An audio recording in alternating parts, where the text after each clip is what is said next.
and I'm sure there's more that they have not revealed. Because XG is a very different team than the teams that they've been playing, so I'm curious to see how they deal with that there. Because like XM, for example, like this guy's a very odd mid laner to play He has a against. very small hero pool. He's a weird guy. It's a puddle.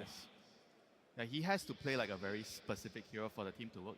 And if you compare it to NGX, for example, Sumo has a very, very wide hero pool, and we've seen him being able to use certain matchups to dominate certain heroes and just snowball from there. So I think this matchup is going to be very difficult for XM. Yeah, I'd like to take a step back, though, and just have a look at how Xtreme Gaming have, or at least their players, have gone in previous TIs. We've talked about the factor of the stage, just how it's going to influence some teams, some players. Do they thrive on it, or do they kind of struggle here with it? And, well, looking at Xtreme Gaming, they've all had fantastic placements across a multitude of TIs there. Yeah, they're all veterans. This is Ame's 7 TI. XM, he's the least experienced on the squad, but also if you see the result, the highest result placements they did have, XNOA getting that second place, Jin-Q as well. Ame did it 2 times, XXS getting the 4th place. I think they need to do it for their region. This is a very proud region. Last TI was the only TI that did not have a Chinese team in top 4 out of all TIs, which is, they need to do it again. And if you look at the TI placements throughout the year of the Chinese region, they had 4 TIs with 3 Chinese teams in the top 4. So they TI2, TI4, TI5, and TI7 as well. So they definitely want to step it up. And so far, they look good, but NGX is going to be a very tough opponent. Yeah, I mean, right now, they're sitting in top 6. They got to win this series if they want to make it to the top 4, if they want to keep adding to that statistic there, Lacoste. And we can also have a look at NGX, just exactly what their lineup has been able to achieve in the past TIs, because there are a lot of new people here, right? We got Noob and Omar. People might not know them too well, along with Ghost as well. They've had 2 TI appearances now, with the big ones being in Sumail and GH, who have 7. There's some Aegises there. Yeah, respectively, got some Aegises, but we haven't actually seen them at a TI for Sumail since TI 10. That was 4 years ago when you really think about it, and GH 2019. He is top 5 on the leaderboard right now, though, as a support. Like that's pretty incredible. I think this team is very high skill, and you have also the factor of 2 coaches who have both won the international versus each other as well. So for the few new guys on both of the teams, for the XMs of the world, I think in terms of nerves, in terms of understanding how to actually win this tournament and become a champion, they have pretty much the best coaches available, the best players available too, to help them with like, okay, here's how we do this, here's how you settle down, here's how you just focus and get into that flow state for the game.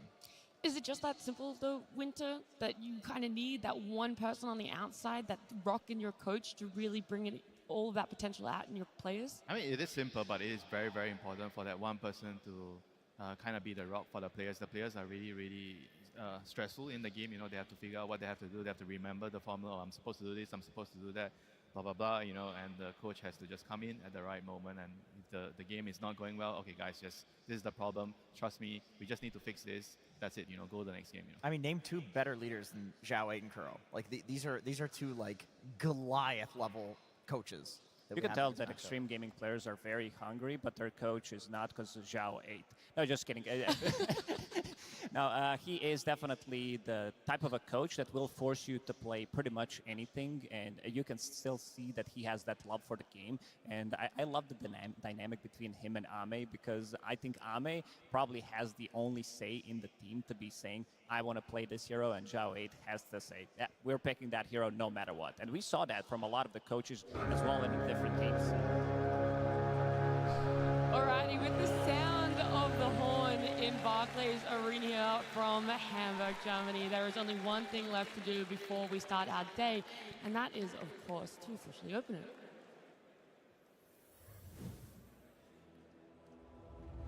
The Aegis of Champions. It bears the record, reminding us of the battles we all hold sacred, the triumphs we still celebrate, the legends we will forever revere. It summons the world's finest contenders, allowing us, empowering us To honor the giants of the past. To realize the magic of the present. To witness the origins of the epic stories of tomorrow. Now we gather at the final proving ground, where the path to victory is ever-changing. But the cheers of the arena will always guide the way.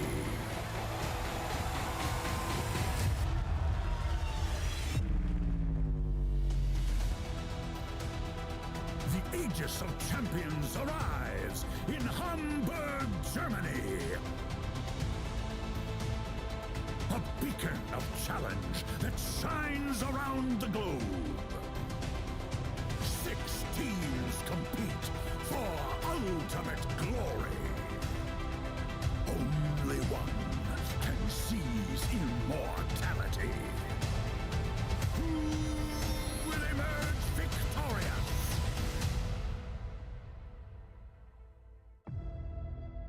The battle begins.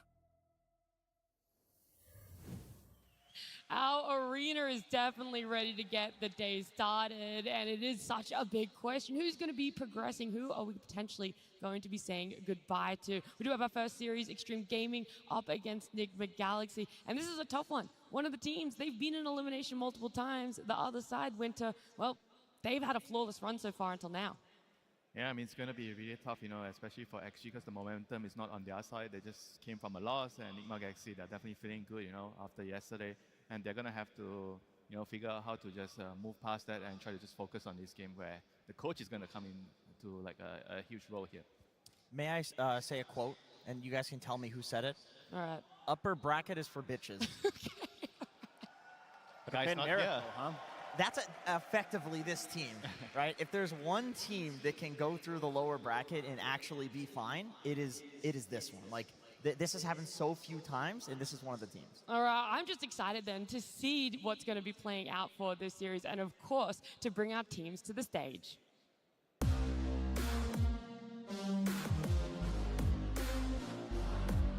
we're back.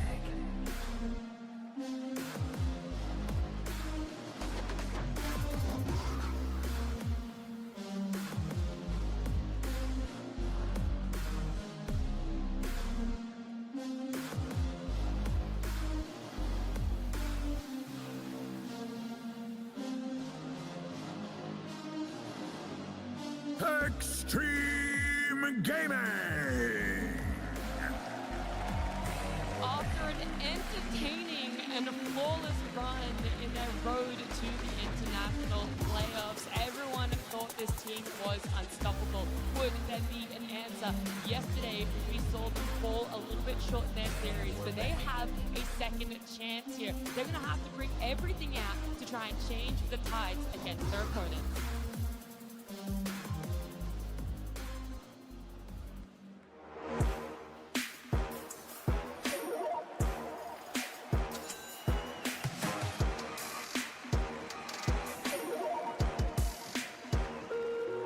Choose wisely and crush those responsible.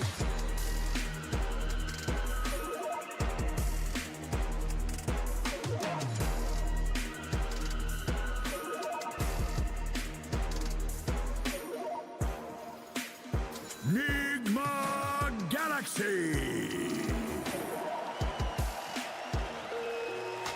This team has been self-described as one to thrive on the brink of elimination. They love the pressure, their backs against the wall. This is where they get to show exactly what they're made of. They've been able to do it time and time again so far at this event. Will the streak end now? Will the dream live on here, Jenkins? I mean, they are against a very, very tough opponent. Xtreme was defining the entire meta for the road to international, and I think because of that, they had a huge target on their back. That's the thing. People figured them out, but they defined the meta. Can they redefine it? Absolutely. They just did it. Like, I really believe in Zhao Weight's ability to come up with something fresh here. He watched the NGX games yesterday, said, "Where to mid?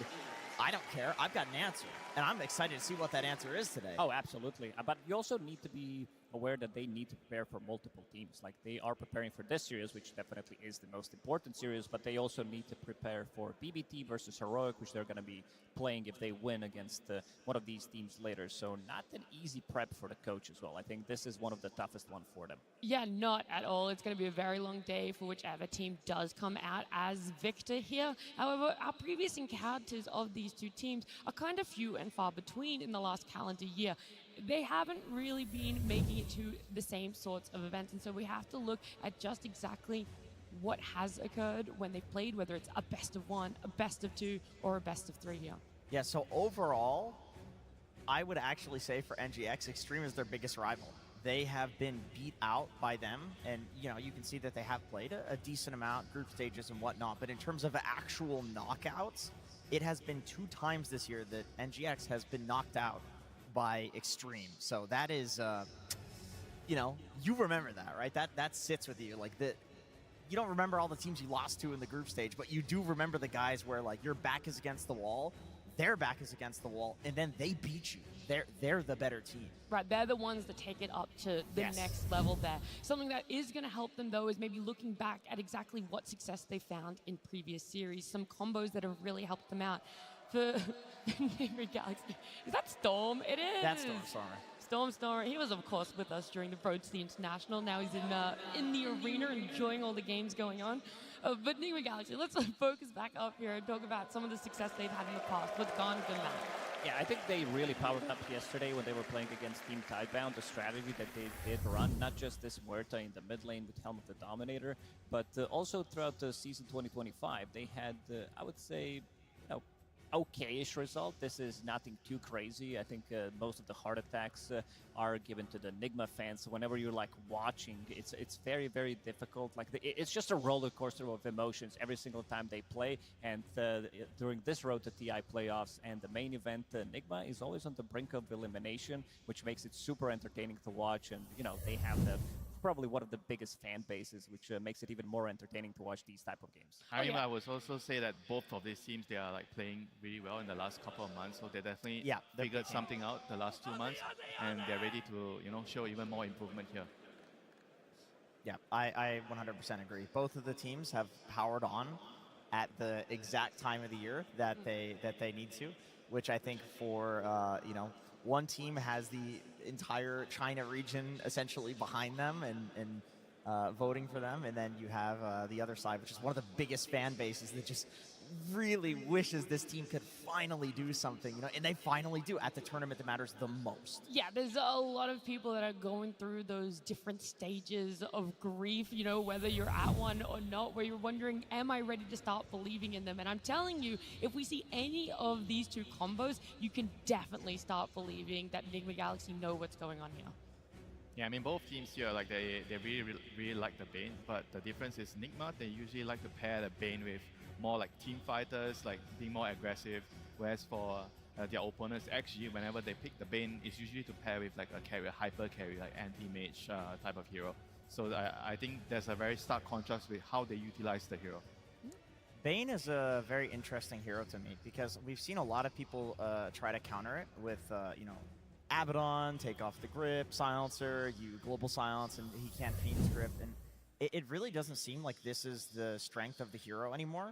You know, it does, you pick it and it makes it feel bad to pick a lot of the, like, you know, mid lane pucks of the world. Like, it does have that function, but it's more like you see GH running around and making so much space with his body. Like, that's really what it's about, making space. Yeah, we've given a refresher course of people who might just be tuning in for the first time or have maybe been overwhelmed by all that data of exactly what sort of heroes we're looking for these two teams to find success. But either way, all their prep has been done and dusted. They're in the booths, and they're also in our lobby. Xtreme Gaming versus Nigma Galaxy. Game 1. Game number 1 for these two teams fighting up against elimination and each other. Let's see exactly how the draft is going to shape up. Lacoste bans that Bane. We talked about it going in, how important it was for the side of Nigma Galaxy, and XG take it out, along with picking up the Mars for themselves. It's a very annoying hero to deal with. Like, you're going for that one extra wave. We saw yesterday GH really punishing when they were trying to go for that extra bit of a split push, trying to make something happen on the map. BKB piercing tool, his positioning was stopped here. And these are some of the heroes that we talked about, that Xtreme Gaming, especially XXS, he's one of the best Mars players in the world. They're not afraid to first pick this hero because it gives you team fight. We saw yesterday Falcons as well utilizing this hero pretty much perfectly. You can build into different items. Even Nigma Galaxy used it really well. I would say Noob had one of the better overall Mars performances. Well-rounded hero, a much stronger laner than most people do expect. It's definitely rising in value, I think, because of the build that Lacoste, I feel like you mention it every day, like people are not just going Blink Dagger Rush anymore. And also the heroes that Mars pairs with really nicely in the game, like Snapfire Phoenix. These are some standout heroes that we're seeing become very popular in the main stage. So you pick Mars, and it's not like you can even ban out the heroes that combo with it because so many of them are good that it feels like you're going to have a good Mars pairing. And sorry, I wanted to backpedal a little bit. So yesterday against Tidebound, they also banned the Centaur. I thought the Centaur ban was targeted as at Tidebound because Bart likes to play, but today they are banning the hero again. So I kind of find that was an interesting ban in the first phase, you know. The Centaur is not a common ban in the first phase. Do you feel like then it's something that is prevalent amongst the Chinese teams? Because that's one of the best things about the International is seeing how each region likes to have their own unique hero pools for a specific role or a specific playstyle. Yeah, definitely. Because at least for me, you know, Centaur is not a hero that I would, you know, first phase, you know, and he's a hero that I think can only come up in the right matchup and in the right game. It's not something that, oh, I'm just going to pick it like a Mars where I can just make it work in most of the games. This is the big one from yesterday when they were playing against Tidebound. Omar had extremely good game of Clockwork. He was pretty much the whole playmaker, and now when you pair him up with the Invoker, you can have a very easy setup for your Sunstrike later on. A Forge Spirits, we saw Invokers, again, going for the Helm of the Dominator, being a bit of a zoo hero as well, making sure that he can easily rotate. You can also just send your stuff to the side lane, have global presence with the Sunstrike, but also still getting some XP and the farm from the mid lane. Yeah, we talk a lot about the tri heroes moving around in the early game. I think as Invoker, you would definitely want bodyguards, you know, like Clockwork, that can either set up a Sunstrike or at least protect the Invoker when he's getting pressured in the early game, you know. So I think Clockwork is definitely one of the better ones at securing the rune. And we also talked a little bit about that as well yesterday when it was the Invoker against Brute matchup. Whenever you have this type of matchups where the mid laners don't really care about the rune, sometimes the rune fights, you just want the support to walk over there and just secure it. I was kind of expecting the Snapfire to come out. I mean, it's such a good combo with the Mars. Arena into Mortimer's Kisses is a free kill on pretty much any hero. You can easily double tap the Clockwork cogs with Little Shredder and get out of the cogs. And you can cookie your team out of cogs. So it felt like a really good pick here. And then Elder Titan, one of the best position 5s in the game at guaranteed securing the lane. Also something you can throw a big Earth Splitter into the Mars arena. So lots of pairings with Mars right now that look really good. And also the fact that you amplify the Snaps ulti. I think that part is probably one of the best parts about this duo, Snapfire and ET. And we always mention that whenever you're picking duos, you really want to cover all your bases, right? You don't want to have support duos where they either deal too little damage, or they don't have stuns, or they don't really have any ability in the team fight, right? So Snap and Elder Titan kind of covers most of that department, and the Mars will give them the catch. I would love to see some Pipe Wire for Nigma Galaxy from the offlane. It is insane amount of magical damage. You did mention Eteora as well, which is going to amplify it. And this is relatively easy to execute combo from Xtreme Gaming. Sure, if you miss a spear, if you use Mortimer's misses instead of kisses, that could also be devastating. But I do feel like, you know, these are professional E-athletes. They're going to be ready to use those spells correctly. And right now, if Invoker gets initiated on with any of these spells, especially with the arena, he's just very dead unless they're going to be picking up some safe hero from position 4/5. Yeah, but I think with the safe hero as well, right? If you have a safe hero, the Mars is just going to go for the blood spot, right? And then it's also probably going to be hard for you to you can rocket inside of the arena, which gives you vision, so you can save that for potential save. We saw them placing observer wards. I think the Victory Feast, overall, we've seen more of it because it does give you ability to get that extra bit of a heal, extra bit of a damage that lasts for a really long time. What do you guys think is the counter to Invoker mid right now with the Forge Spirit plus Dawn Brood. build? You think it's going to be Brood? Because you kind of need... okay, well, okay, that's the guy. That's what they think. I mean, the Sniper kind of, I think, does the same thing as the Brood, where because I feel like the main idea why Invoker mid is very strong right now is he actually kills the tower, and Sniper defends the tower, so you can't really play the way you want to play with the Helm as the Invoker. So in terms of playstyle, I think the Sniper is a really, really good answer against the Invoker. He can kill the Dom creep as well. Yeah. Yeah, that's and he's also really good against the Troll and the Pug now. Okay, he's not so good against the Clock, but I think overall this is a really, really good Sniper pick, and you know, it's XM Sniper. He wants to play Sniper. I'm shocked they had to make it this far into the tournament for us to see like XG making it this far and having this be the first Sniper pick of the tournament is really goofy to me. It is. I think they need to remove some of the heroes from the offlane that can get on top of this Sniper. They're removing Magnus. I think potentially Primal could be really good because you don't care about ET that much in the lane. You're caring more about, you know, any kind of stuns, anything that can lock you down. Exactly.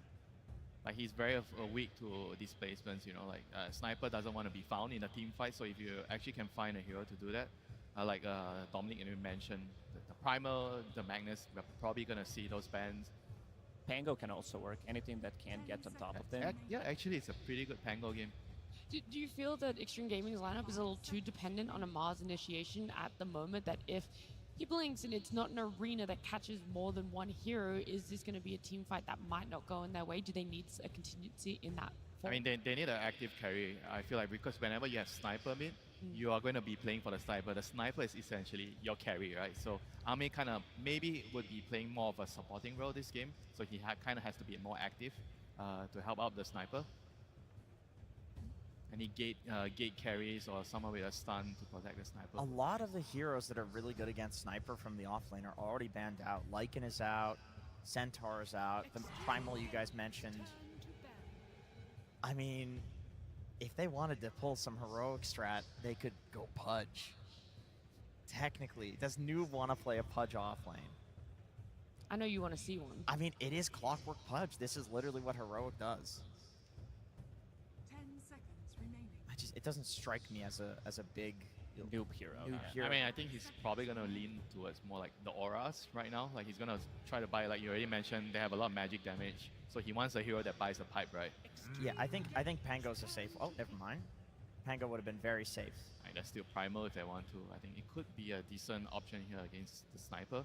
Yeah, I think if you're XG, you probably pick something here that's good against Primal, so that way you're making it like less appetizing to pick. 10 seconds remaining.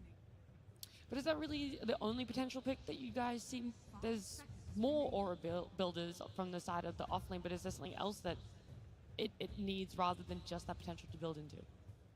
I just think they want to jump from Xtreme Gaming, because right now, like at the later stages of the game, you're going to be picking some...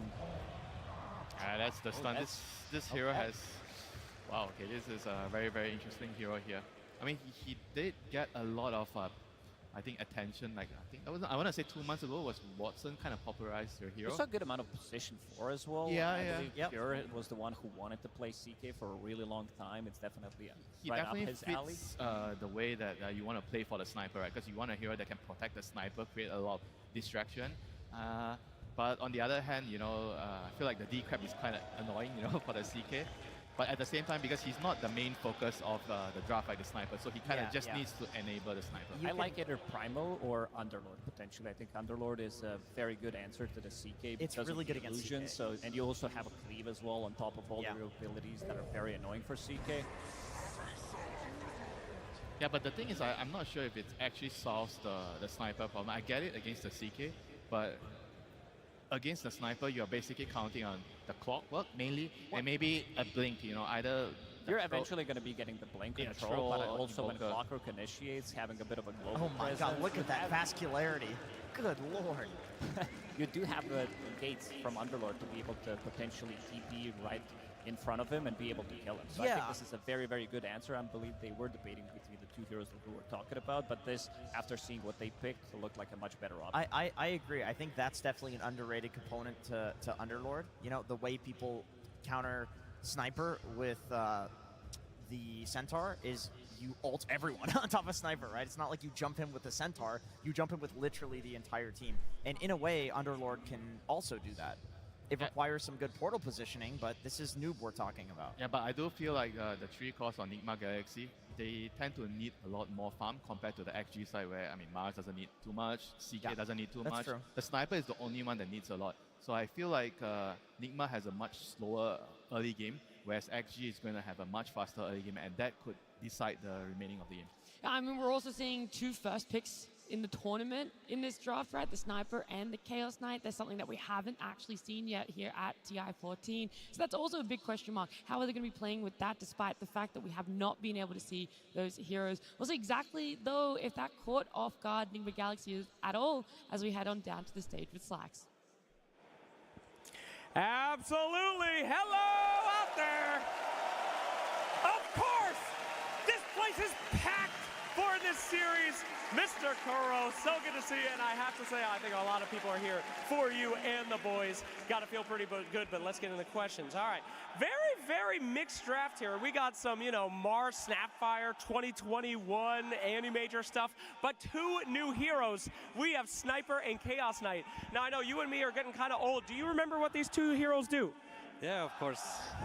We are ready for them. Are you ready for them? Do you think you're prepared? Because were you surprised when you saw these coming out? I mean, obviously some pretty standard picks coming out from them, but they haven't picked it yet. A little bit. We had an understanding what type of last pick they wanted. I thought it could have been Alk, but they took CK instead. Okay, all right. Well, we do have Sumail out here on Invoker again, yet to lose a game on the main stage. Lost 1 in the road, but who cares about that? It was a long time ago. Do you feel like this team is performing really good with the crowd's energy? Is that why you guys can't lose on some of these heroes? I mean, crowd is amazing. People are so good to us. Like, we love it. And it's really why we're doing this at the end of the day, especially the old-timers, Maroon, Sumail, myself. This is it, you know, we come to play TI, we enjoy it, and I think a little bit nerves are natural, but not necessarily a bad thing, and we're getting more used to it. But yeah, we're just enjoying it. All right, well, I am going to be sure to enjoy this game as well. My last question here for you. Now, do you think that there's anything you could have done better in this draft? Is this the exact kind of draft that you want? Do you think that there's any kind of improvements you could have made? Depends on the outcome of the game. That's a good-ass answer. All right, Mr. Kuro, thank you so much. Ladies and gentlemen, can we give it up one more time for Kuroki and Nigma as we head in to Game 1 of this elimination series. Thank you very much there, Slacks and Kuroki, as indeed we're ready to get into the action here of Game 1 between Xtreme Gaming and Nigma Galaxy. Folks, exciting stuff going down in the draft. Of course, Nigma Galaxy very much getting all their strengths. Xtreme getting some of their older strengths, you know, some stuff that we're not seeing here, but not, especially the Sniper, right? This is not a surprise. XM, one of the best on this hero. Still wild to see that it took this long in the tournament to have it come out when we're seeing a lot of these. I mean, some of these mid laners that do suffer, right? A lot of Puck, Invoker that can suffer versus something like that Sniper. But let's see, because I've talked to a lot of the pros here, and a lot of them have, I mean, mostly the same opinion on the Sniper. They are unsure how to really build the hero nowadays. The damage just feels a bit lackluster, but let's see what the Master is going to be able to do on it. XM, sure. But we have to look at everything else, of course, too. We have a lot of very flashy things coming into this game. We have ET, I have to mention him, one of my favorites. Love to see this hero. But ending up with the CK last pick into a lot of traditional counters. He's playing into Invoker, which literally was one of the best counters for so long versus that CK. And they get a last pick Underlord versus that CK too, which is pretty difficult, I'm very excited to see what Ame is going to be able to pull off on this hero, as it's definitely not something that other teams would be going for. Yeah, and he went for the fundamental forging. So to point this one out, you know, since we never get to see this hero, the Facet lets you get neutral items from the next tier, which could be pretty interesting if you can get like the serrated Shiv, right? I think the one that most of these cores like to have early on. We'll have to see what he does prioritize with that. So far, I mean, with this sort of lane setup, what do you sort of expect for him down there on the CK? Is it an easy lane, or could we see Nigma Galaxy pushing Ame out? They could definitely put some pressure onto him too, but he does have an ET, which can soak a lot of pressure at times. Does mean the ET can get caught and die down here, but perhaps it could secure the lane a little better for Ame. But double melee into this Underlord, absolutely, Noob can have a great time. Oh, they're gonna get the cogs down here. Sunstrike coming in as well. XG, they're in trouble. Nigma Galaxy, they're gonna be able to clean up the both of them. Oh dear, that's not the hot way to start things. At the same time, up top, it's going to be another loss here for XG. They lose a third hero. Nigma Galaxy striking hot. Beautiful cogs coming in from.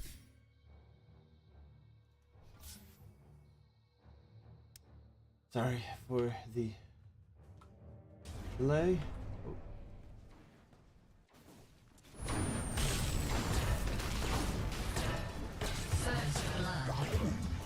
Well, Nigma Galaxy managed to get 2 kills already. Nigma take game 1.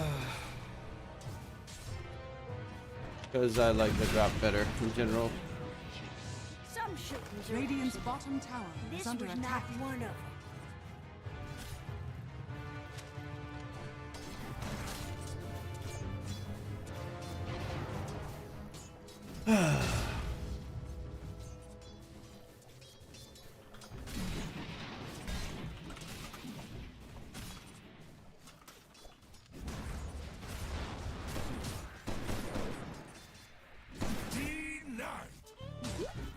Sorry, I had a lot of shit I need to do.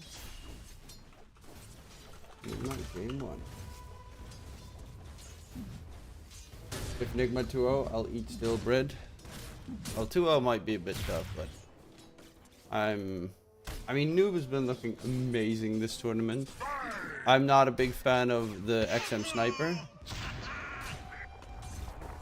And also, this hero gets countered so fat by Troll, Foker, Underlord. Hell, even Pugna is really good against CK. I don't get the CK pick.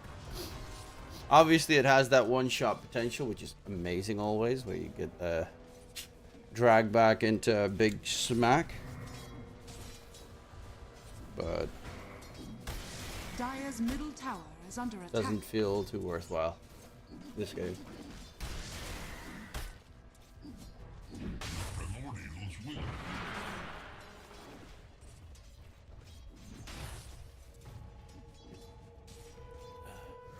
Topside Zinq.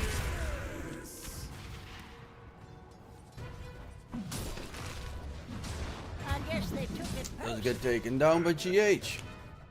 And lane Dire's wise, middle tower is under attack. the only lane that's struggling a little bit is Sumail, but oh, you went for the Wex build. Oh, that's actually, this is a really nice Wex game. With that Aghanim Scepter, because it's amazing against like CK and stuff. Radiant structures are fortified. XM getting gone on, right clicks. XM is going for the Sumail kill. Who's going to win it out first? XM does get the kill first. Omar now in trouble. Or with the TP from GH should be fine. Pop's healing salve. Is not even going to get hit by Zinq's scatter blast there. But XM did get the experience, which is a big plus. I don't think so. In that mid situation.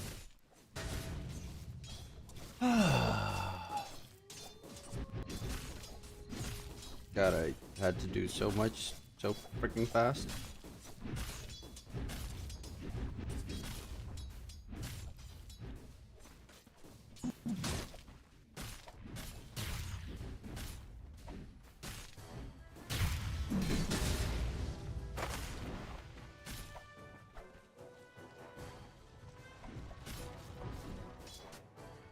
As Nova dies once again. Oh, this time with a Sunstrike kill coming out from Levoka Sumiel. Going for the helm of the Dominator, as they all do. Aggression in bottom. Ame, though, takes a heap of damage, gets slowed down. Is there another Sunstrike at the ready? Yes, there is. But Ame is going to get healed out of Sunstrike range.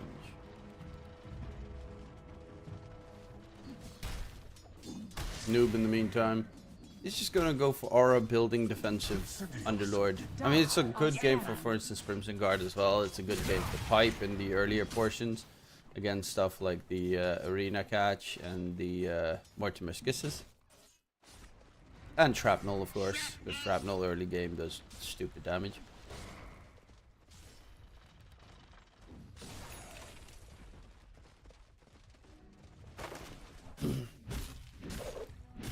I do hope that we... I mean, to be fair, it's the battle between safe laners that forget to use BKB. I hope for their sake that this game they do use BKB on time.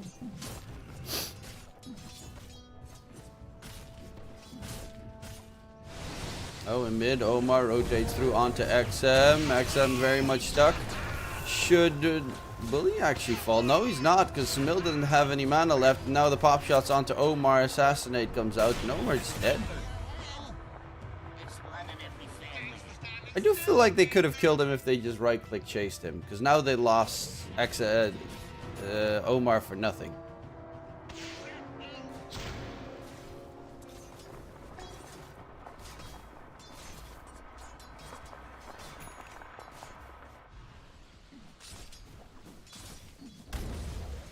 GH still lurking about bottom, trying to deal some damage to the tower. Needs the mana boots. Does he have it flying out? Nope. And the mid tier 1 tower is going to get secured soon enough for Xtreme.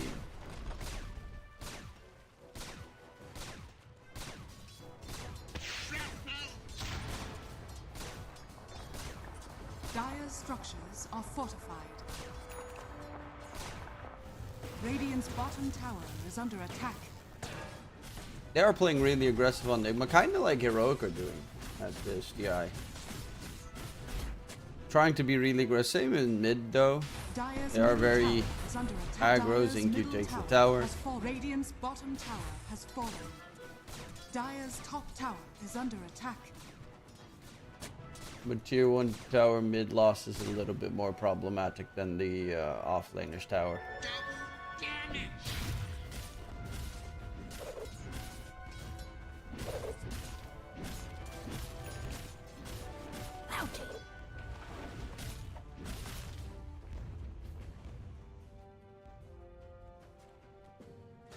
Ghost is afraid of a gang coming in, so he's just going to take the gateway to the other side and I guess swap with Noob, who has his level 6 now, does have Fiend's Gate available. In case they want to go for a fight somewhere, he'll be able to quickly join. Yeah, top lane. XM is there with the amplified damage rune, so they're going for the tier 1 tower top now as well. Structures are fortified. Radiant structures are fortified. Dire's top tower is under attack.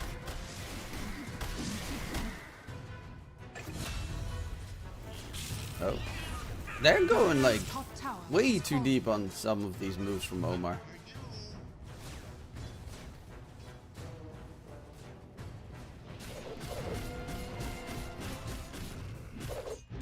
And goes, yeah, I mean, they lost his safe lane tower, the mid tower is lost as well, so there's just, it doesn't feel safe anywhere on the map for the troll.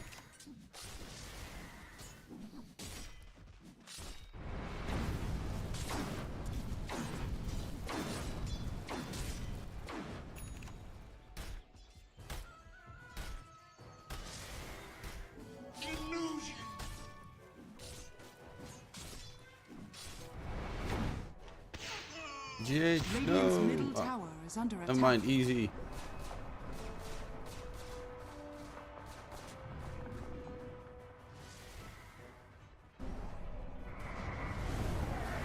Omar saw them coming and now is in trouble. Xingqiu does have the Mortimer's Kisses. And that's going to be nicely denied there, so no money gifted away with the Helm of the Dom.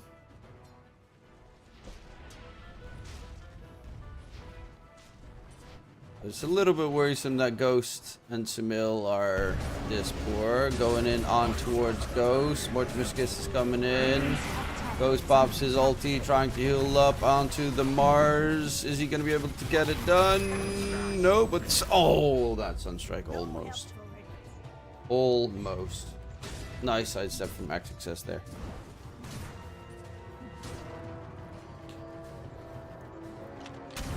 Dire's bottom tower is under attack. Radiant's middle tower is under attack. Blaze here. Yeah, he's it's gonna be a very late Battle Fury. Which is weird, because he didn't really have that, like, problematic of a lane. Radiant's middle tower is under attack.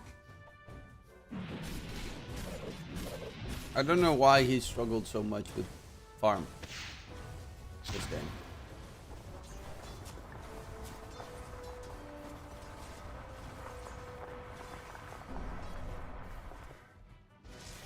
Noob's almost got the full freaking pipe done.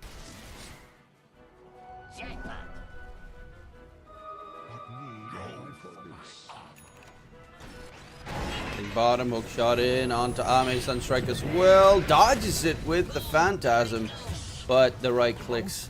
Plus the fact that Firestorm does percentage-based damage, really good at any stage of the game. They do manage to take down Ame, which is quite a decent scalp to take. Noob also has the Demon's Reach, so more cleave on their side. Nice hook shot there from Omar as he gets active.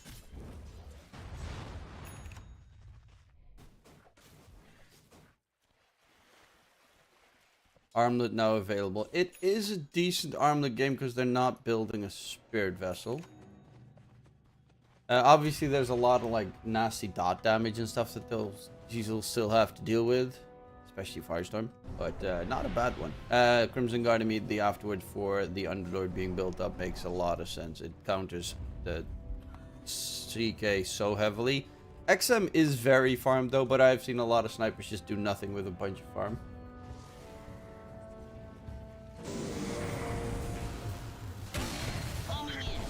Omar. They're gonna get the catch on Samil, and that's a big one. Noob is TP'd in. XM dropping low. He's actually dead. Samil will be the second one soon enough. In comes Ghost on the troll, rushing forward. As they used everything pretty much. Now Ghost needs to be a little bit careful that he doesn't get dunked on. Speaking of dunked on, Noob is the one that's being sieged at the moment. Ghost charging forward, pops his ulti, but XXS is gonna take over the tanking. And that is a full team wipe on Nigma Galaxy, it seems. Yep, they only lost Sniper. And that was a really, really poorly executed fight. First of all, Ghost was too late. Second of all, Ghost shouldn't be there after that initiation. Like, what would he do about a troll without Battle Fury even in that? So what's he what? Yeah,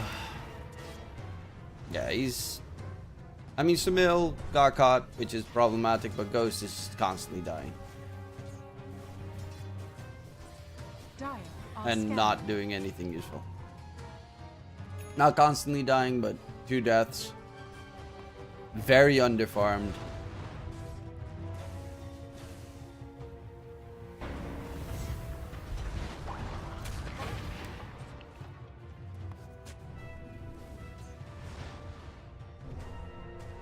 Would have probably been better to just let them die, because, you know, they didn't get a kill anyway, even with Ghost there. And that's the downside of Troll as well, like... Yeah, you just don't do shit.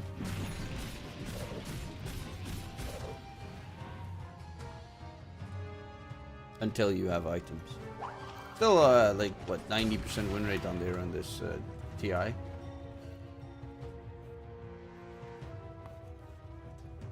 Yeah, he is. Especially BKB this game when you're playing against the Mars. For freaking Elder Titan, bro. Elder Titan is such a bitch to play against.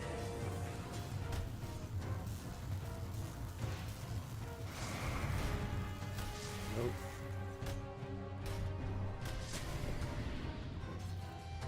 Snova is gonna get gone on from multiple angles. Quick Sunstrike comes in. Mortimus gets his in response though. That's gonna be 2 dead. Noob quickly channeling back out of there. Nope. Oh, gets interrupted in his channel. That's a 3rd one dead. Meatball flies out, but Sumil is now on the run. Has the invis available. Is gonna pop it. There is a sentry, and he's dead. Thank you, double kill, and 6k lead now for Xtreme. Yeah, they're getting fucked.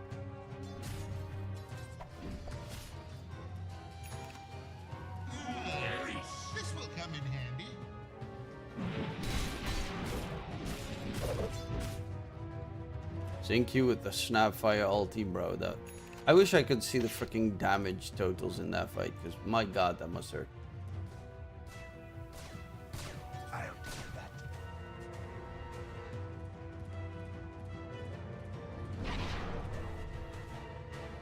Was another 4-for-1, right? Yeah. XQ gets an Observer Ward, Sumail, Noob, and Sumail's Courier. Value right there. He's about the same net worth as... Well, he's a little bit behind Sumail in terms of net worth. Radiant's middle tower is under attack. Radiant structures are fortified.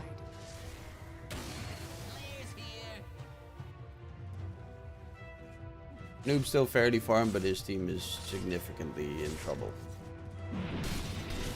Well, Ghost finally has a battle. It's a 17-minute Battle Fury. I have rarely seen a Battle Fury this late for a pro player. Because now it's okay, he can start farming. But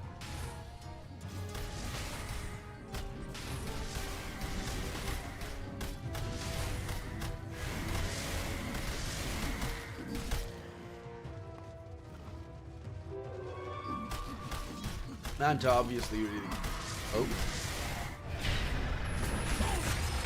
Hook shot in, Sunstrike's there. XXS is dead. They do manage to pick that one up. As I think Noob just got marked that he took the gateway back.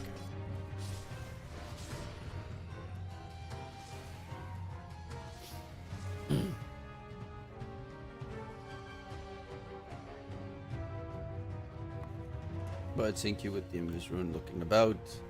Can you find anyone interesting or juicy?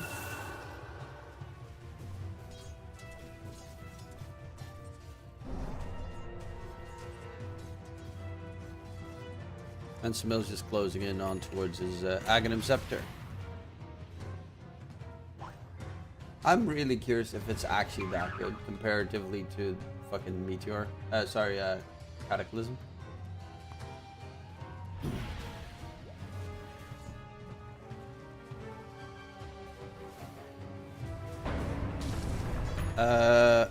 This is the Quas Ags. This is not even the Wex Ags. This is the Quas Ags, which makes him.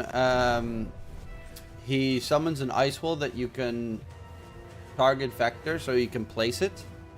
So instead of it dropping here, you place where it is, and if they stand there long enough, they get frozen in place. Which is, I don't know. It feels like, you know, Broodmother's Aghanim Scepter, the one where he has like the spider web thingy, and then if you walk on it, you get rooted. Kind of feels like that.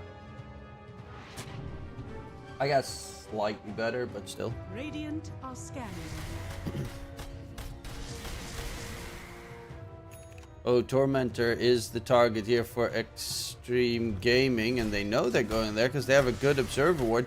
If they timed this correctly, they could have a really good fight here on the side of Nigma. I was hoping that they'd smoke, creep in, and maybe get the catch that way.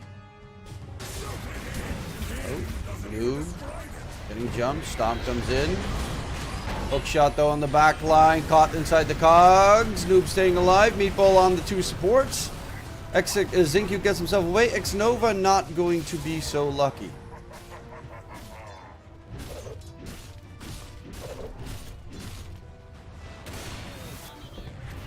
But they still do have themselves Arena available. Manta's now up for the CK. Mill's very close to the Ags, which he really needs.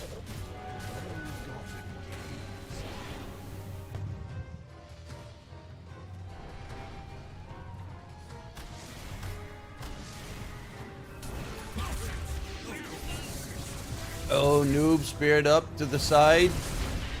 That's a bit problematic for him. Can he get himself away? He's dropping very low. But there's again GH with the constant heals. Keep him going on the side. Ame's caught inside the cogs.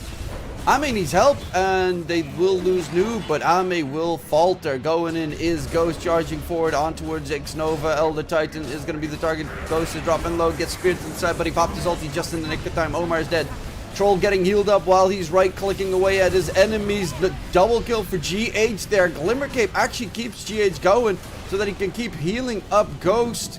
XXS being chased down on the side. XM drops. And it's a full team wipe with a triple kill by G motherfucking H. Dude, GH hard carried that fight.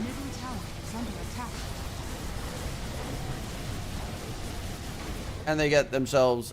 he doesn't even get the shard. It goes to Omar. Radiant's top tower is under attack. But yeah, that was a fat, juicy hard carry. From GH. And now all of a sudden, they are top net. They have the net worth advantage. Noob's got Crimson Guard done. Pipe. He did buy back for that fight. Samil's got his Ags done. Ghost has... nothing? Really? Feels like he should have gotten more out of that fight. I mean, same story. Omar had a great hook shot on the back line where he got the 2 supports to start it off with. And then afterwards got the 3-man catch with... like, I think the supports in this game in general are playing MVP level.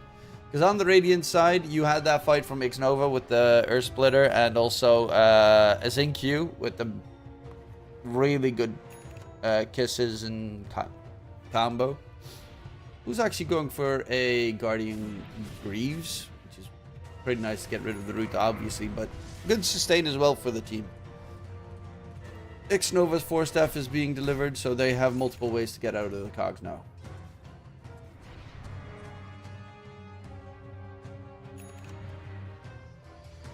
Omar's got the Solar Crest. Solar Crest, Crimson Guard. Soon the Ags as well from the Underlord for the Eanes Gate route.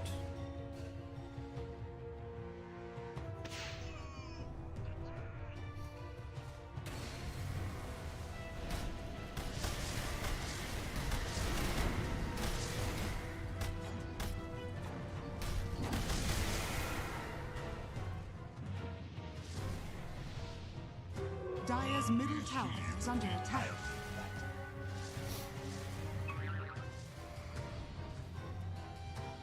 Radiant are scanning.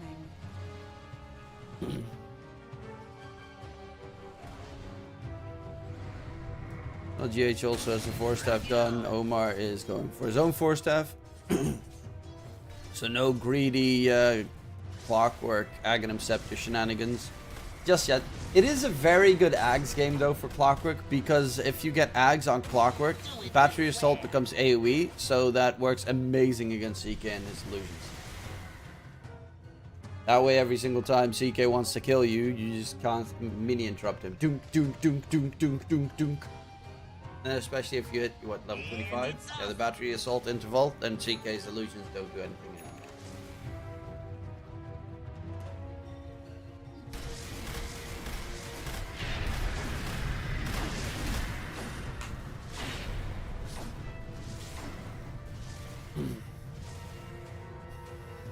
Noob is closing in on towards the Aghanim Scepter.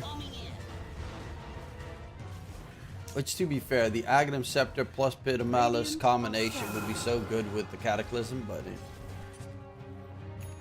Ghost has his BKB. Samil is closing in on his BKB. XXS has his, going Nully against the Decrepify shenanigans.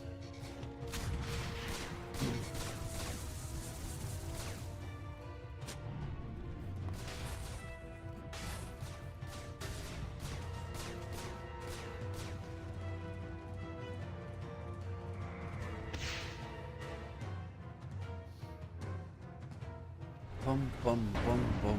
Omar.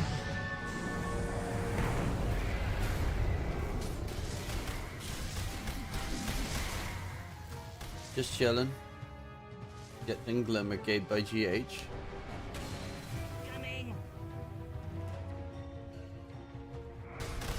Ame also has an Orchid now. Yeah, once he gets Bloodthorn, then the CK becomes scary because of all the illusions.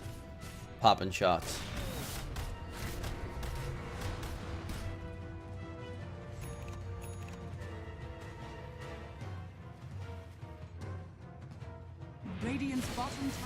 is under attack.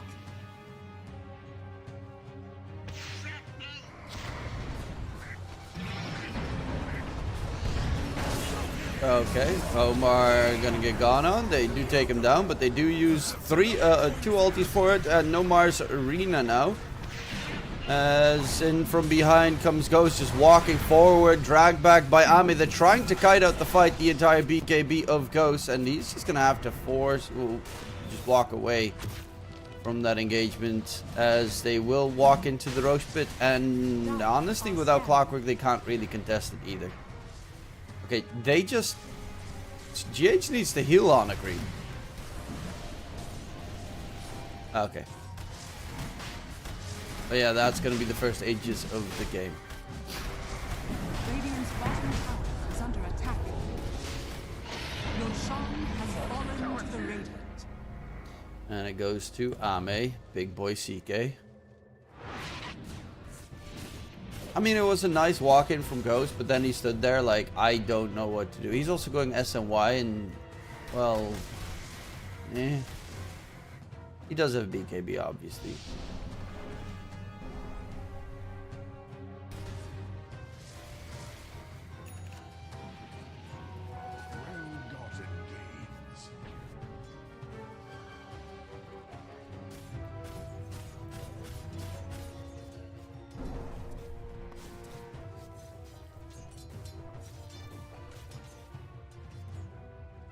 Mill, I think, is getting his BKB delivered. Yeah, he also has bots now. BKB. So it can be very elusive in trying to get that split push going. XXS going for the Scythe of Vice. Good old Hex. And I would assume Refresher afterwards. GH being chased down. Is going to get stomped on and deaded. Radiant's bottom tower has fallen.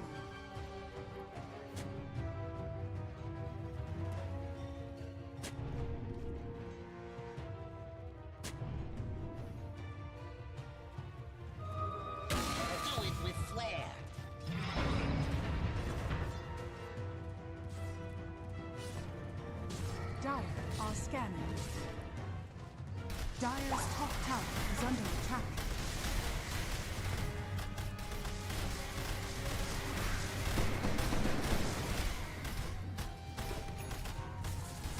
Dire's structures are fortified. Dire's top tower is under attack.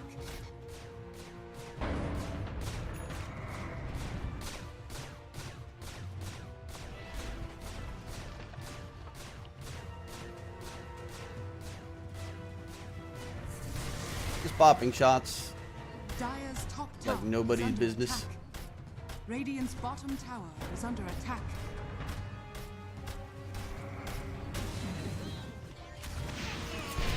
Oh, backline does get jumped, going in for X-Nova. Elder Titan does get his ulti off.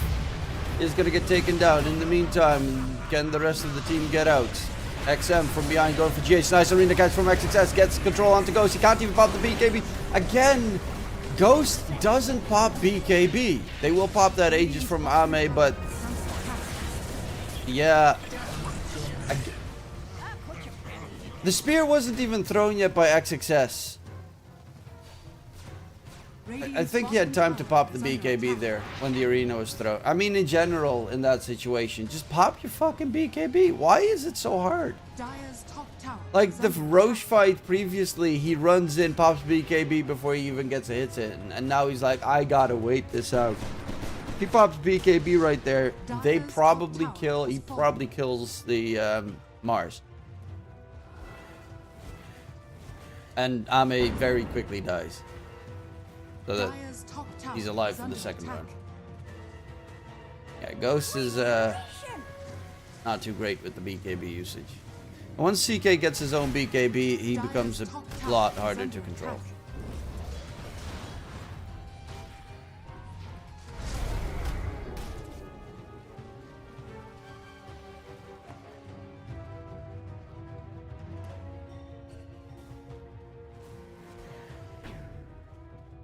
XXS is playing really well though.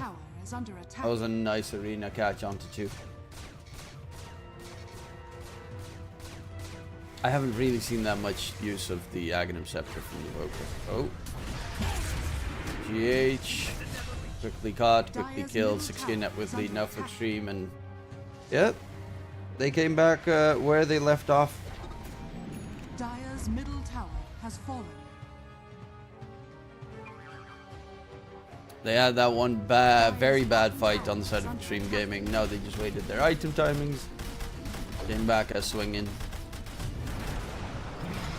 Sumail pops the BKB going in onto Ame. Ame disarmed in the meantime. EMP as well. He's getting forced all the way around. But the arena from XXS keeps him alive. Ghost doesn't have anything. They're actually outside of the arena. They will find a kill, but there's the Mortimiscus is coming in to finish the job, and XM is still popping shots from miles downtown, and Ame doesn't even die. Dire's bottom tower is Yeah, this game is very, very, very, very, very hard. Like, during all of that, XM is just popping shots. He's got... What does he... He's got the full disperser, so he's now even harder to control. Dire's bottom tower is under attack. But the Hurricane Pike, 4-staff, Cookie, soon to be double Cookie, 4-staff. Like, he's getting ping-ponged all over the place, and he loves it. And it's a sniper with a high ground siege, so you can't really stop it either.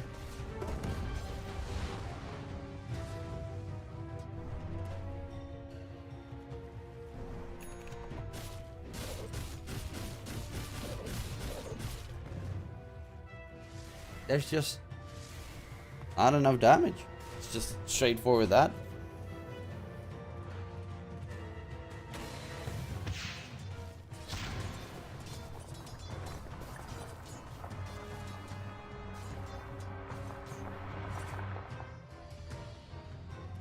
Nuba's now, he was top net worth for like 70% of the game.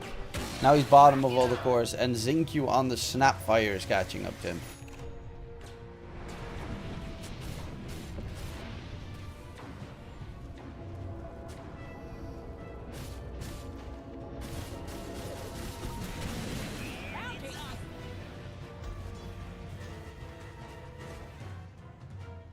Oh no, he's got the... I mean, do you really use it that much, the stomp walking? I mean, maybe. As a core, you definitely do.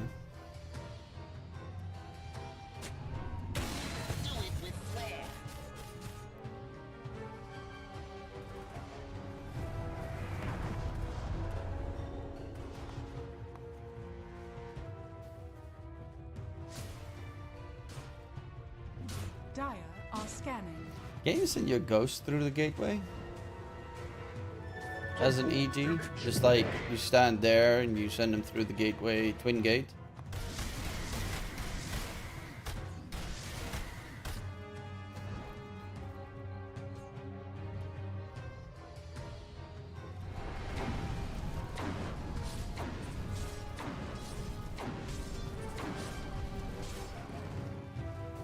You should probably get the shard as well on Underlord, because percentage-based damage and having that ridiculously strong shard in combination, great.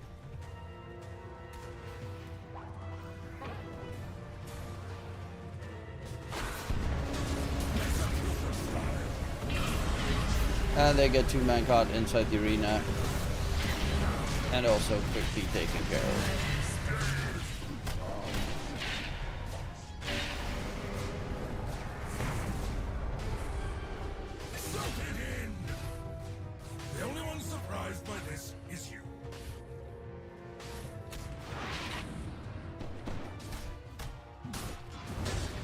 Yeah, this game is over. I don't really see them coming back. It's not Ame that's scary at this point. It's XM that is scary at this point. Oh my god, he's got the... can craft new artifacts from the next tier when making a neutral item. He has the Stygian Desolator. Wow, he actually went for that facet.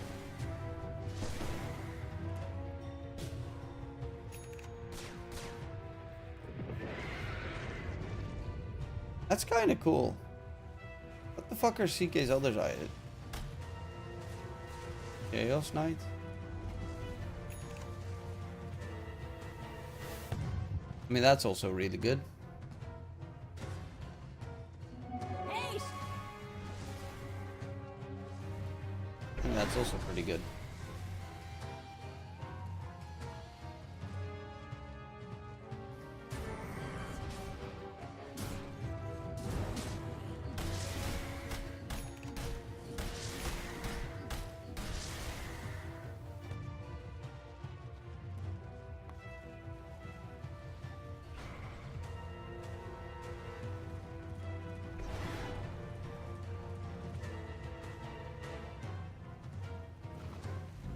Oh, okay.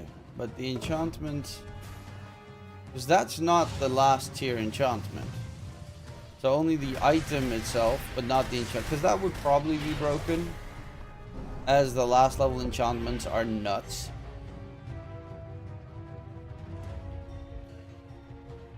Noob hasn't built a single item in like 10 minutes. Ags was his last item he built. Omar's close to... Like, I don't really...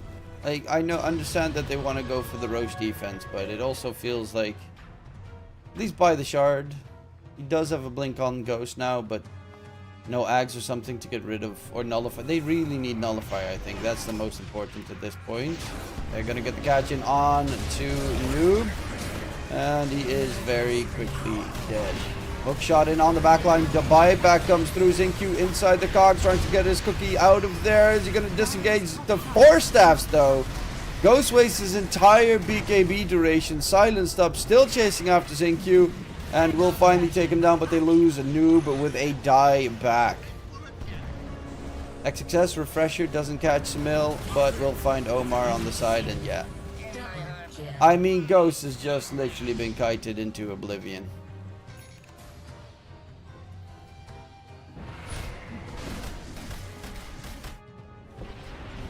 Smil quickly TP bottom lane, try and get some push going. Radiant's bottom tower is under attack. Force the Mars away. Maybe they could get a catch here. GH wanted to go for a scouting session, maybe go for a steal, but they were too fast.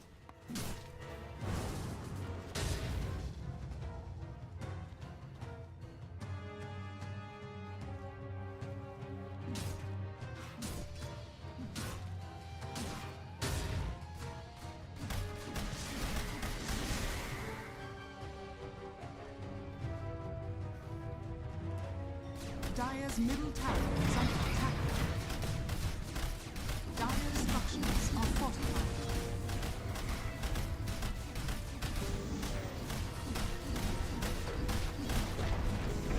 Dire's middle To be fair, my fancy's already fucked with the Falcons dropping to... sorry, Bed Boom dropping to the lower bracket.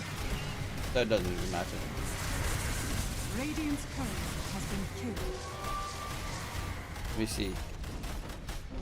Dire's middle barracks In my fantasy. Dire's middle barracks has fallen. It did get 92k Dire's points. bottom tower has fallen. Hey, that's actually not that bad.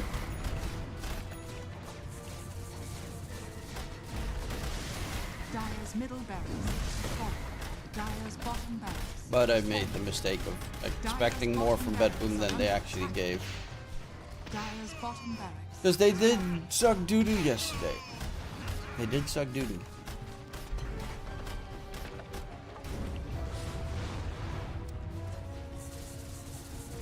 Yeah, that one's not...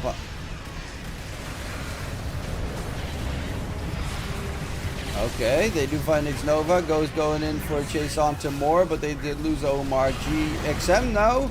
Can they keep him alive? He's trying to run away. He's pretty fast, but also has that Aegis still, and Ghost is in trouble. Drag back onto Noob. Noob tried to get both his spells off, but wouldn't be able to get it done. Assassinate flies out onto Ghost, forces him back. And on the side, GH will not stay alive against Ame. That should be game.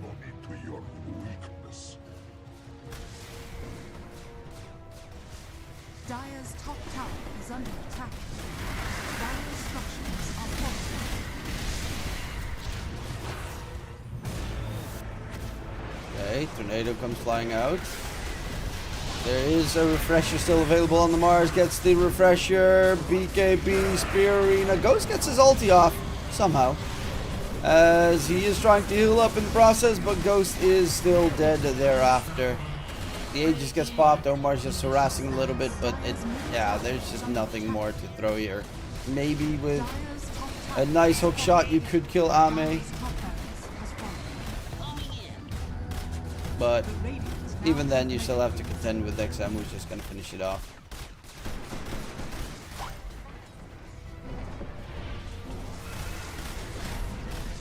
Dire's middle tower has fallen. Dire's ancient is under attack. Shot in on the back line, 2-man catch. Underlord, gateway through. Hello! And he's dead. And so is Sumet. I mean, there's not much more to say about that. Hey, what's up, UV Batman? How you doing? Na na na na na na na na na na na na na Batman.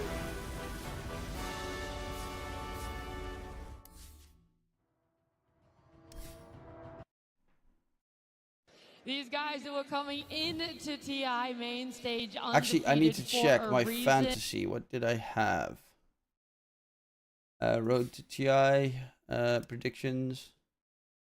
That one was wrong. That one was wrong. So this one in general is wrong. Xtreme Gaming, I said they beat Nigma, which would be a plus. But then this one is 100% wrong. This one is this one is wrong. This one could be right. Because, yeah, BetBoom is here. So BetBoom win that, then get knocked out by Falcons. I could still get some points. But in general, yeah, not too great. 1, 2, 3, 4, 5, 6. I got 6 correct, and that gave me quite a lot of points. God, if I did say Falcons here, that could be so much better.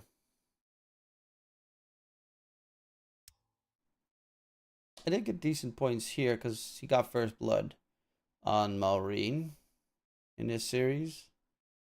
I did get decent points this time around. It's still not like amazing, but I am like 4th for my friends list, which I'm okay with. Because I still have like this one has 0, like, but he got 38k points for me, so I'm like, yeah, sure.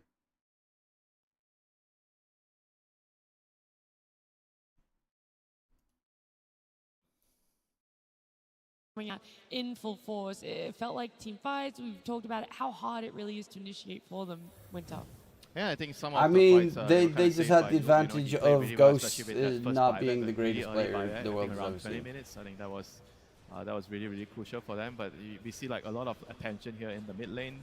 I think Oma was like doing a really good job initially to pressure and try to slow the sniper down here. Professional sniper gameplay though. This is one thing XM does so well, is he knows the worst thing you can do on snipers, run 140? Did you already get one, by the way? No mobility, he's so slow, but you can turn and you can fight. He always knows when his team can come in and save him and he can run away, or he can turn and fight. Even in this second, I have 3. Solo That's kind of nuts.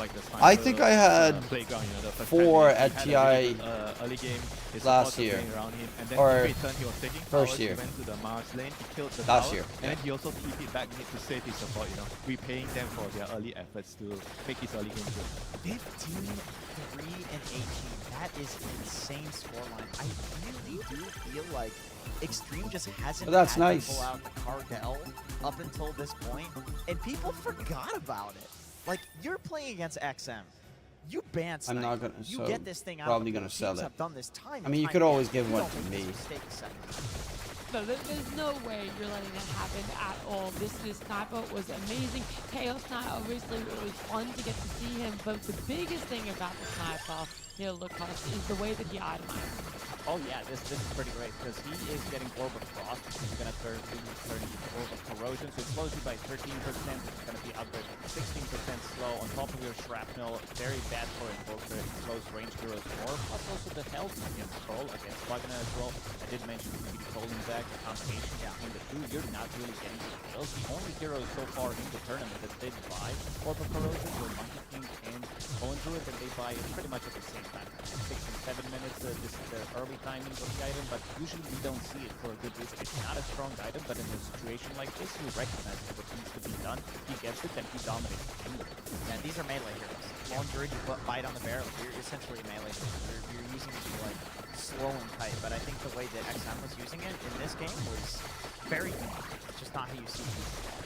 Let's shift the focus a little bit because of Sniper, we wanted to talk about it a lot. However, he wouldn't have had such a good game if his team wasn't there to really save him. He still needed someone to initiate for him. The Mars being a big one here, they're key part of that initiation for team fights. Yeah, pretty much. He had like 2 really big bodyguards in a team fight, right? Mars and the CK. I think that's what you want as Sniper. And the build too, like rushing the Blink Dagger into Sheepstick, we saw that come into play. I think the way that XXS plays mechanically is very underrated. This is the fight where he actually gets a Blink Dagger with 13 minutes. Never forget XXS plus Boboka. Understanding where he needs to stay, but the combination between him and Snapper, like Wait, you didn't see what it was inside it? It's the 1-2 combo we're talking about. It creates so much chaos. It also allows what's it XM called? to be able to peeping from the distance. Yeah. And this is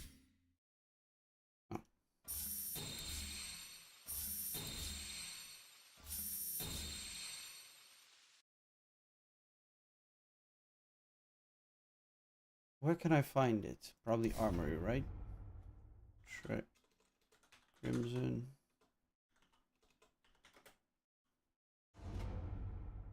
Is it like the... Fuck.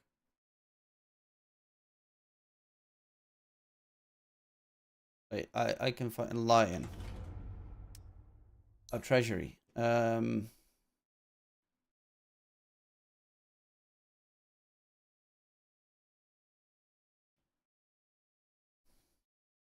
This one. I actually will get the lion hand out of it if I open a Crimson Witness. Which is 212. So to be fair, if I buy this, I actually have $100 profit.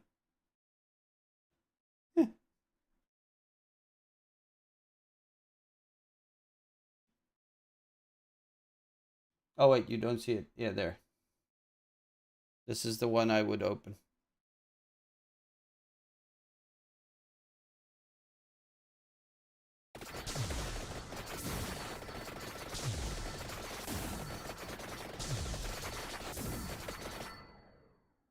I still have a long way to go up to get the item I need. Or to finish it.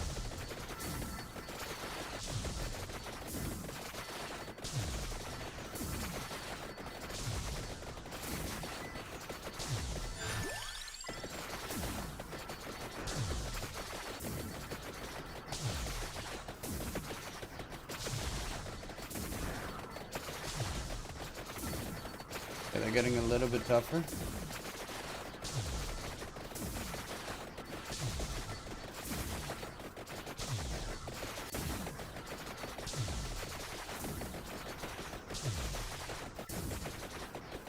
Why am I not listening to... They were ready to reset one more time. This is a bit of a longer fight where Ghost is going to go in as well. Good arena, but this time around there isn't that follow-up that they've been using. That's just 1-2 combos. That part didn't have ulti available, and this is the buyback window. We talked about that this is going to be used in a similar fashion to Centaur ulti. Come in, find the sniper in the backline, and in this one, he just... Yeah, you can see despite the deficit, the team play is still there from NGX. This is still a really high caliber team where they understand that they're behind. They have the Underlord type Crimson timing. the way that they need to play the fight is have him go in first, and with that comes the risk that he dies. And so he not only has gold for these items, he has gold for buyback as well. He's willing to use it. It didn't end up panning out for them, but this gave them a very big window into the game where it looked like Xtreme was completely screwed. And I think Xtreme also kind of learned after that team fight because they realized that the CK cannot be too far away from the sniper. That's why he actually got caught by the hook. As long as they maintain formation, a diamond formation, the sniper's in the middle, and everyone else is surrounding the sniper, the team fights are going to be really, really easy for them. And also they were really, really good at going in and out with their hero. So they ensured that the sniper had all the time in the world to just keep keeping everyone. Yeah, a fun thing that we have as well available for us with the players on stage and everything is getting to listen in a little bit to their comms.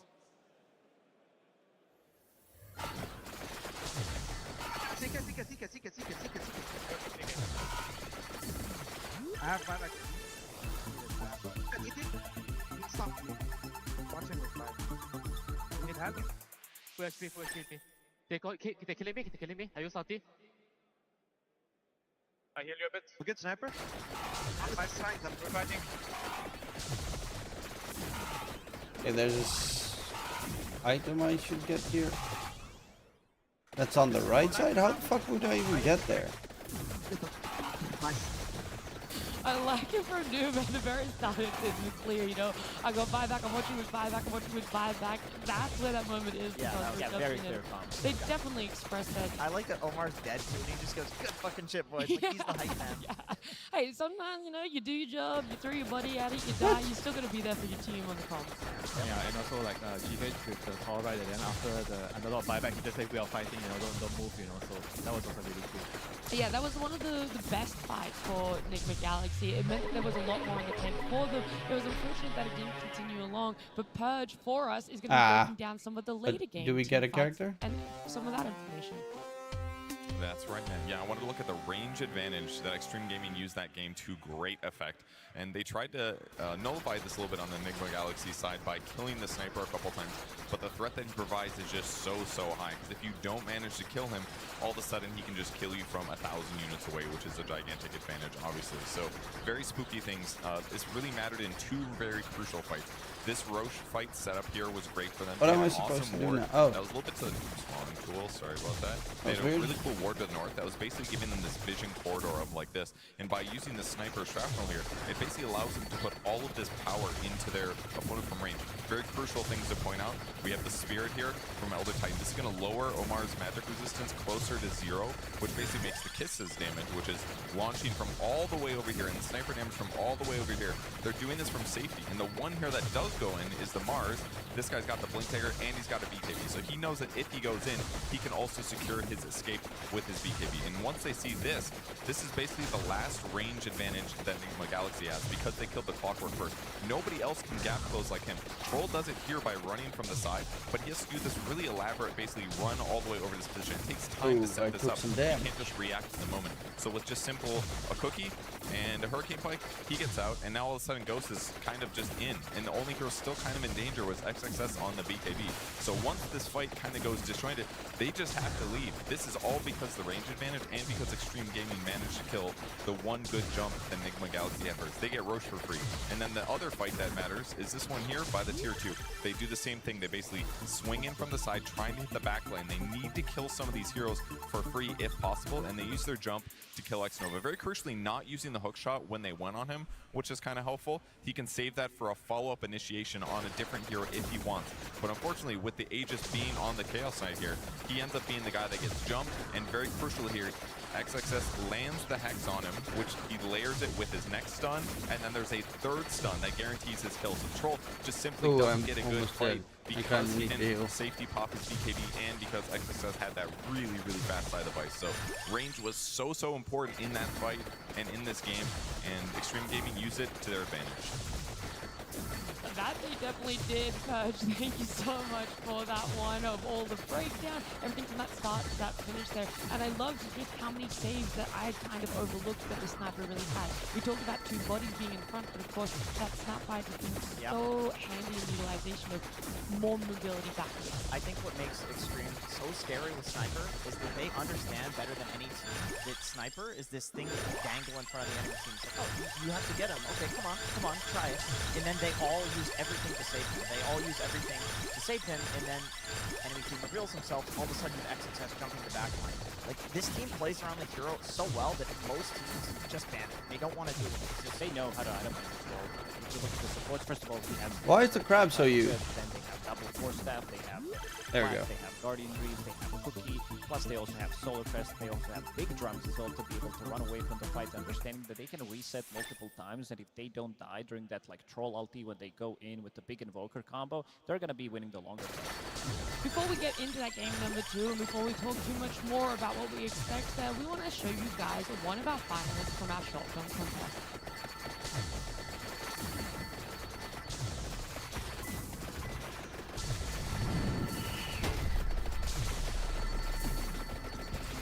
Oh, these die and don't die fast at all.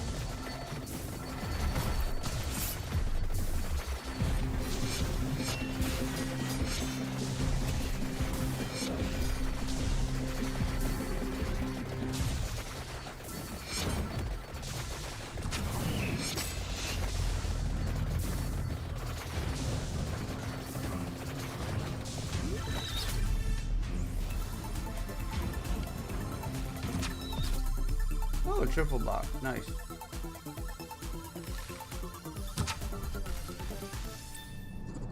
Triple money.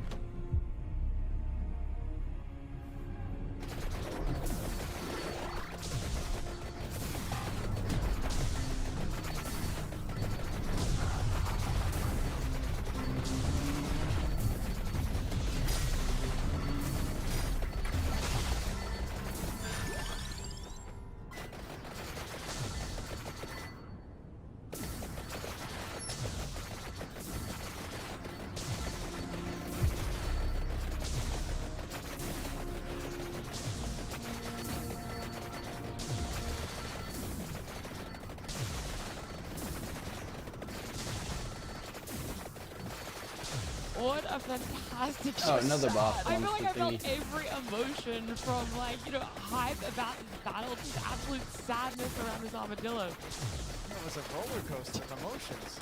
It was so well made, though. We're going to definitely be having some more of our short film contest finalists throughout the weekend. Make sure you guys keep tuning into this one. And, of course, we want to see which team is going to be making their final stand here. We've got Xtreme Gaming up against Nigma Galaxy, with Xtreme Gaming leading in a one-game advantage. Both teams taking back to the stage after having us talk, whether it's on the side of Xtreme Gaming, how to keep ahead of the curve here, whether they're going to be picking up even more heroes, if they can try and get their hands back onto that sniper. Nigma Galaxy, is there an answer, or is there a straight up ban against it? I don't know. What do you guys think? Is it worth leaving it in and trying to counter it?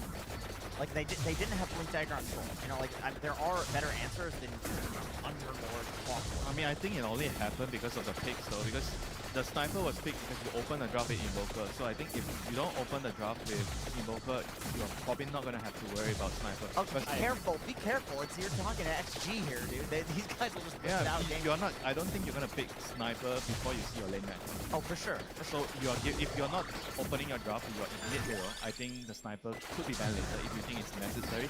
But I feel like the ban initially is not what I would do. I would just try to maybe restructure my order, my sequence. I'll pick my mid hero later, and if I really need to ban it, then I will ban it. I agree. The thing is, though, they value mid lane dominator builders for Sumo right now. This looks to be what NGX thinks is like the strong thing in the patch. And I feel like Sniper's probably good against all of those. Like, he probably beat Muerta as well, right? In the last 5 games that they did play, they did pick Sumail's hero 4 out of 5. Yeah, but the thing with the Muerta is, it's different because Muerta is a flex pick. So when you pick the Muerta, you don't really feel like, oh, it's really going to be mid, and you're going to pick your sniper, right? Right. Yeah, but they also opened up with the double nature buff, which is also a nice pick. So they might need to maybe open up with an offlaner or just straight up with the 5 yeah. It also goes back to those bans, right? For Xtreme Gaming, it was very targeted against Nigma Galaxy. They went for like the Marcy, the Muerta, the Bane. So whilst it wasn't necessarily targeting what Sumail likes to play, it is taking out all the Okay, it's getting to a point where my guy is not strong enough. The foundation is going to be very. I'm pushing them all back because shit's bouncing all over the place, but they're not really dying. Plan everything around that, and I do feel like maybe it's more beneficial for Nigma to be on the second pick. Normally I would say it's easier to be on the first pick side, because now the more I think of it, because both teams are very, very focused on getting the mid matchup. Being on the second pick side means that you can decide based on what they are opening, and then maybe you can 9-pick Sumail's hero without fearing that, oh, there's this sniper. Because I don't think they are going to open number 8 with sniper. So they're going to pick something else, and then if you think Invoker's open is a good game for it, then you pick the Invoker at 9, and then you ban the sniper in the second phase right away. So I think in this sequence, the second phase is probably easier for Nigma to plan around. And if XG has last pick, you're just not letting sniper in the last ban phase. Yeah, I agree with that. Okay, so it's a like $5 couple of solutions there. We'll but see it's only exactly money. what they've been able to bring out right. for themselves, because it brings me great joy to say we've got a game number 2.